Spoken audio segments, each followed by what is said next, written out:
ബാലുശ്ശേരിയിൽ പാറക്കല്ല് വീണ് വീട് തകർന്നു. ചുള്ളിമലയിൽ കമലയുടെ വീടിന് മുകളിലേക്കാണ് പാറക്കല്ല് വീണത്. സംഭവത്തെ തുടർന്ന് പ്രദേശത്തെ 12 വീടുകൾ അപകട ഭീഷണി നേരിടുകയാണ്. വീട്ടിലുള്ളവരോട് മാറി താമസിക്കുവാനും അധികൃതർ നിർദ്ദേശം നൽകി. ബാലുശ്ശേരി ഗ്രാമപഞ്ചായത്ത് 13-ാം വാർഡിലുള്ള ചുള്ളിമല കമലയുടെ വീടിന് മുകളിലേക്കാണ് പാറക്കല്ല് വീണ് തകർന്നത്. ഇതേ തുടർന്ന് സമീപത്തെ മറ്റൊരു വീടിനും നാശനഷ്ടമുണ്ടായി. കൂടാതെ 12 വീടുകൾ ഇപ്പോൾ അപകട ഭീഷണി നേരിടുകയാണ്. വ്യാഴാഴ്ച രാത്രിയോടാണ് വീടുകളിലേക്ക് പാറക്കല്ല് വീണത്. അതേസമയം സമീപത്ത് പാറയുടെ ക്വാറി പ്രവർത്തിച്ചു വരുന്നുണ്ട്. ഇതുമൂലമാണോ പാറക്കല്ല് വീഴാൻ കാരണമെന്നും സംശയിക്കുന്നു. പ്രദേശത്ത് ക്വാറി പ്രവർത്തിക്കുന്നതിനെതിരെ പ്രദേശവാസികൾ പലതവണ പഞ്ചായത്തിലടക്കം പരാതികൾ കൊടുത്തിരുന്നതായും വീട്ടുകാർ പറഞ്ഞു.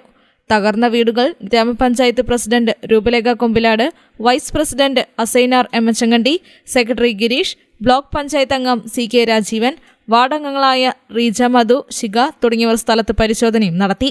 സംഭവം സംബന്ധിച്ച് ദുരന്ത നിവാരണ അതോറിറ്റിയെ അറിയിക്കുമെന്നും സെക്രട്ടറി അറിയിച്ചു. വീട്ടിലുള്ളവരോട് മാറി താമസിക്കാനും നിർദ്ദേശവും നൽകി. News bureau, Balussery.